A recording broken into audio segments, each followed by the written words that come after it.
Hi, this message is for college and university students, and it's right now, it's mid-semester, it's week 7 of the semester. So we're about halfway through the winter semester. Most of my students, this is your first year. I, I have been meeting with my students because I make that one of my habits to midway through the semester, make them take inventory of how they're doing in my class, but also in their studies in general, and are they on track with their life? In this recent blog that I did, that you could see here in the picture, I'm not going to read from it, but I do want to speak from it.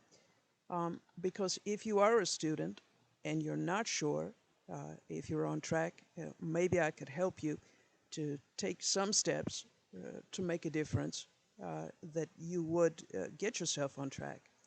First of all, with the schedule, students, if you're like my students, you're juggling school, you're juggling a job. Some of you have families, children to take care of, etc., and other obligations. And then, of course, you try to have some type of social life as well. So, are you doing okay at this? It's kind of a loaded question. You can't say yes if you're failing anything. You can't say, yes, I'm doing well if you're failing something.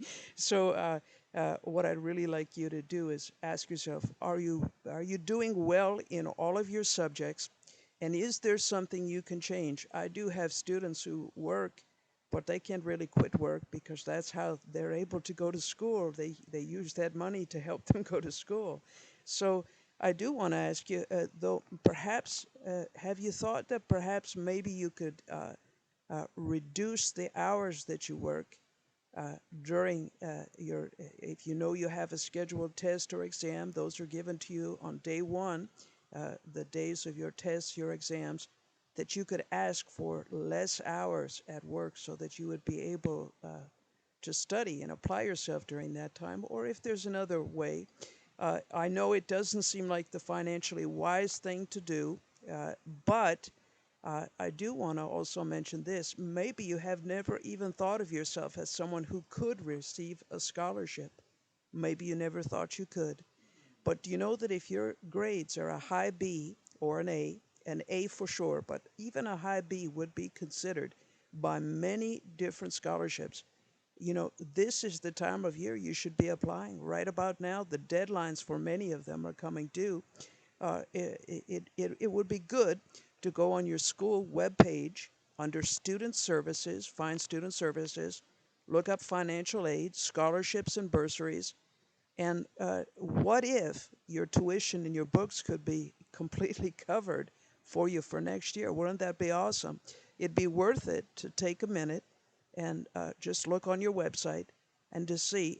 But don't do this if your average is not at least a high B or an A.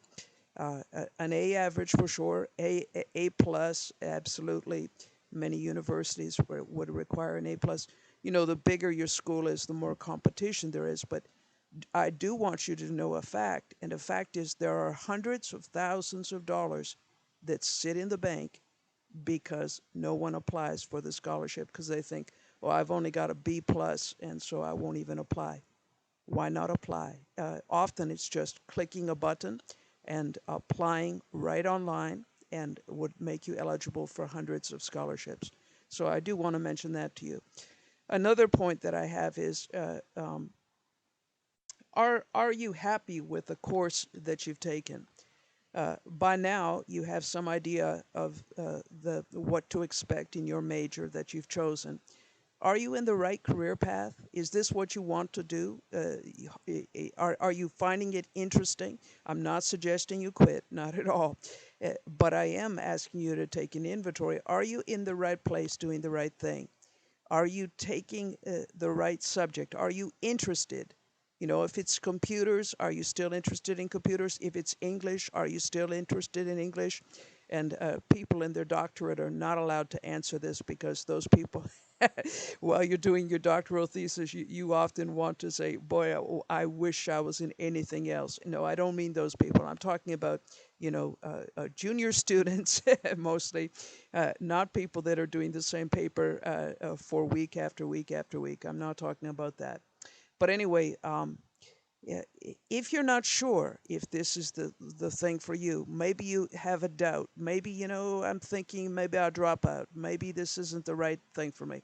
I want to highly recommend two courses of action. One, speak to your coordinator or your department head, ask to see that person and speak to them and ask them, for instance, some questions that are intelligent questions. Write out 3 or 4 questions before you go to meet with them because they're busy people.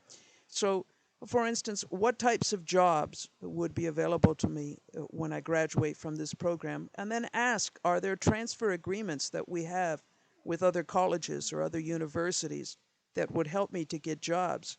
Uh, this is important information to you. It could help you make a decision. And then, if it's something simple, a simple question would be something like, are next year's courses going to be like this year, except only more in depth? I mean, certainly ask those questions too. But you want to get some information from an expert, and an expert is the department head or the coordinator of your program or the chair of your program.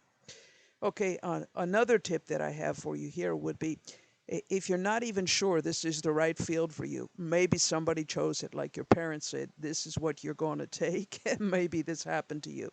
Well, it might be worth it to go see a career counselor. They have them there in student services at your school.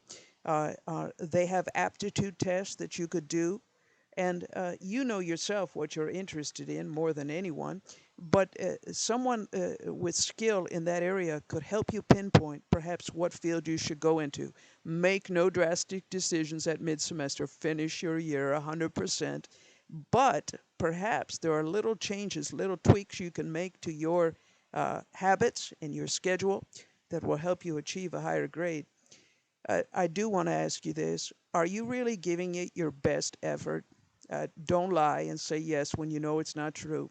Are you really, really? I'm not talking about you have work commitments. I'm talking about perhaps like, are you really applying yourself? Are you trying to do your best? Are you studying? Are you giving it your best effort? Is it your best as though it were something that really mattered to you or not really? And that's really important because if you know you're not doing your best, then there's nothing I could say, nothing any person can say to help you. Only you can put forth the effort to say, well, I'm going to try my best. I'm going to try my best. You've got to get that part inside of you that you're willing to try your best. And if you're not willing to try your best, then maybe that's not the right field for you. But anyway, the next question is it perhaps that you're trying your best? You are trying your best 100%, but your grades don't show that you're trying your best? Well, that is quite important to me as well, because what that would say is maybe you're not studying correctly. Perhaps you're not studying the right material, or your study methods are not sufficient for your current demand. So I would say, let's narrow this down for a minute.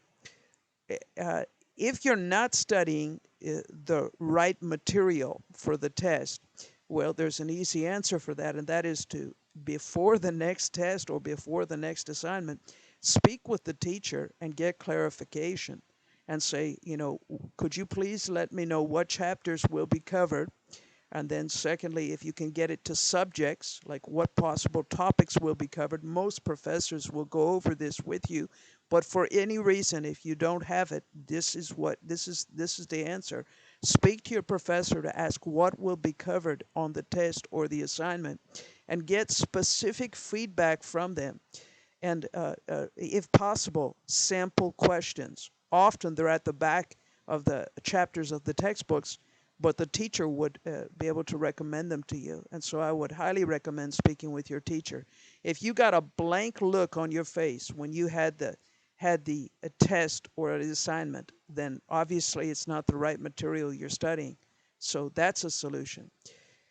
If you're studying your best, but your answers are incomplete or completely wrong, maybe you're just not learning effectively enough. And so I want to talk about this little part that I have here towards the bottom. Uh, when you have data, information, formulas, definitions, facts, details that you have to memorize. This doesn't apply to essay writing so much, but it does to some degree. But when you have much information like that, for instance, first year courses often have survey courses where you have to memorize so much information. My fail proof method is to put one piece of information on an index card. One piece of information, one definition, one fact, one statistic, one whatever. So you'll literally have hundreds of these cards, but then I read them out loud, I say them, and I study them for hours. And I don't just mean, not just once. Like, make the cards, read it over, and say it out loud. And saying it, seeing it, doing it, the more ways you get your body involved in learning, the more you're going to memorize it. I do want to suggest this. This was quite popular when I was a student. I don't see it as being as popular now, but it could just be where I am.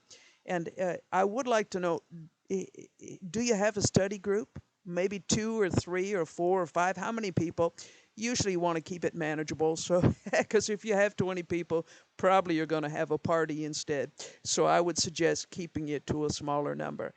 But it's this, and it would be getting together, ask two or three people, say, would you like to get together with me to study for the test? Usually your school will have a room that you can use for free, or the library is a good place, but certainly there are rooms available at most colleges and universities that you'd be able to book a room for your study group. And each of you take a chapter, write some sample questions with some sample answers, and get together. It makes it more fun, first of all, because you're meeting people who are studying the same subject, and they're people that also are aiming towards getting a good grade. But also, it's an excellent way to meet people in your field and also to make you accountable, that you know for sure you're going to do it because you promised those other people you would do it. So that's a tip there. Well, so even right now, it's mid-semester, week 7, for us at school. Uh, are you concerned that maybe your mark is lower than you'll be getting your average pretty soon for your average mark? And is it lower than you were hoping for? Well, it's not too late to do something about it. What I'm trying to do right now with this is encourage you that you can do something. Are you willing to do something to improve your mark? If you are, you know what you could do? You could meet with you, try these things that I'm saying, but you could also meet with the professor of the course that you're not doing well, and don't just talk to them right at the start of class or right at the end of class. Ask if you can go and see them personally in their office, and when they're undistracted and they have office hours, go speak with them. Ask them, could you please help me? I want to improve my grade. And I guarantee you, people who do this for a profession, they do it because they love it. We love to teach people, and we love to help you learn and give you strategies for learning. So it would be our delight to, if you took an interest in your education and you wanted to do something, it's not too late to do something. You still have a chance to get on track with the grade that you'd like to achieve. All the best to you.